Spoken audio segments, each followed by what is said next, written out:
بسم الله الرحمن الرحيم. ازيكم يا بنات؟ عاملين ايه؟ يا رب تكونوا بخير. النهارده ان شاء الله هنعمل مع بعض اكله سهله وسريعه.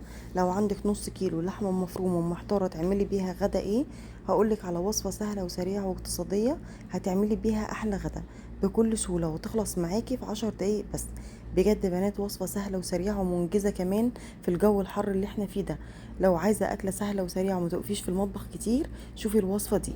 يلا بينا نبدأ الوصفة بتاعتنا ونشوف جهزناها مع بعض ازاي. معايا نص كيلو من اللحمة المفرومة، هحط عليهم بصلة كبيرة بشراها بالمبشرة، ومعايا كمان نص ربطة من البقدونس، وهنحط عليها البهارات بتاعتنا. حطيت ملح وفلفل اسود وبهارات لحمة وبابريكا وكزبرة وكمون. هنقلبهم كده ونسمخهم كده كويس جدا مع بعض.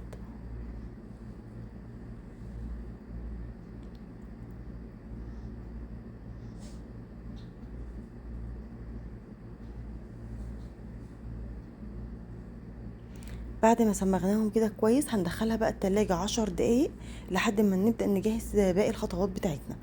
10 دقايق بس مش اكتر من كده. معايا بصلة كبيرة قطعتها جوليان بالشكل اللي انتوا شايفينه ده. هحط عليهم شوية من البقدونس، وكمان هحط عليهم البهارات بتاعتي. معايا نفس البهارات اللي انا حطيتها على على اللحمة المفرومة طبعا، ما عدا السماق والليمون. حطيت نص معلقة كبيرة من السماق، وحطيت ملح وفلفل اسود وكمون وكزبرة، وحطينا طبعا شوية من عصير الليمون. هقلبهم كده كويس جدا مع بعض. هسيبهم بقى على جنب لحد بقى ما نرجع تاني للحمة المفرومة ونبدأ نفردها على العيش التورتيلا بتاعنا. طبعا تقدروا تستخدموا اي عيش موجود عندكم، عيش تورتيلا، العيش الابيض اللي هو الشامي اللي رفيع، ممكن العيش البلدي برضو هتبقى حلوة جدا معاكم. هناخد بقى كده كورة من اللحمة المفرومة، هنبدأ نفردها كده كويس جدا على العيش التورتيلا. اهم حاجة نفردها، مش عايزين السمك بتاعها يكون تخين، هنفردها بسمك كده رفيع عشان تستوي معانا وما تطلعش اللحمة المفرومة نية.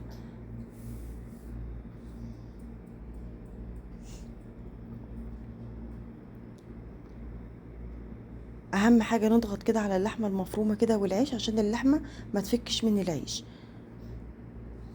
هتطلع معانا بالشكل ده. هعمل معاكم رغيف كمان.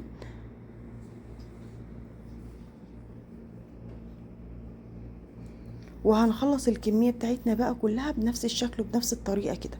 هنفرد اللحمة كلها على العيش.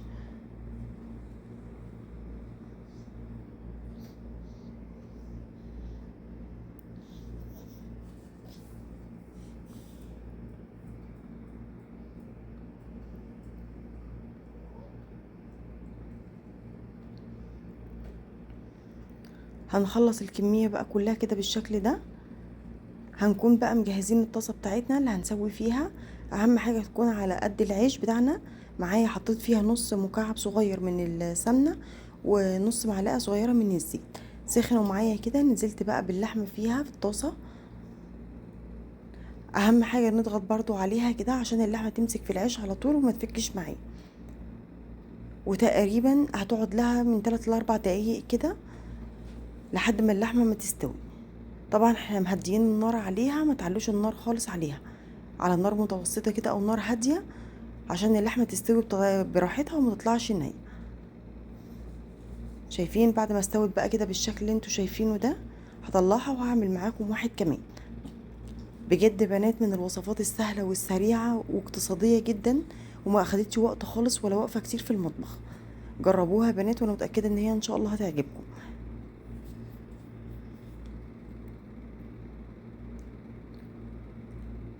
بعد ما سوينا بقى الكمية كلها كده بالشكل اللي انتوا شايفينه ده، هنبدأ بقى نكمل بقية السندوتش بتاعنا. هنجيب البصل اللي احنا جهزناه في الاول ونحط كده منه شوية كده على السندوتش، وكمان معايا شوية من الخيار المخلل.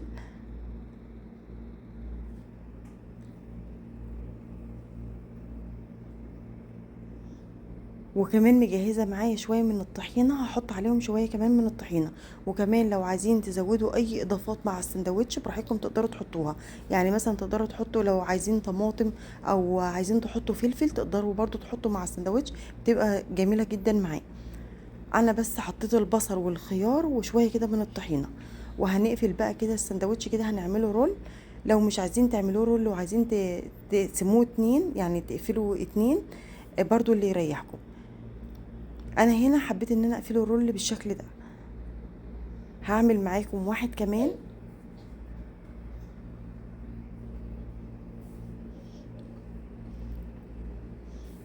تقدروا بقى كمان يا بنات تقدموها مع اي حاجة انتوا بتحبوها. شوية من البطاطس تعملوا معاها شوية من السلطة، بتبقى حلوة جدا ومشبعة ومنجزة، وكمان الاولاد كمان هيحبوها، وتوفير واحسن كمان من السندوتشات اللي احنا بنجيبها من بره، وتغيير في الاكل. يعني تغيير كمان عن الكفتة، على طول عندنا لحمة مفرومة يلا نعمل بيها شوية كفتة. لا، جربي الوصفة دي وان شاء الله هتعجبكم.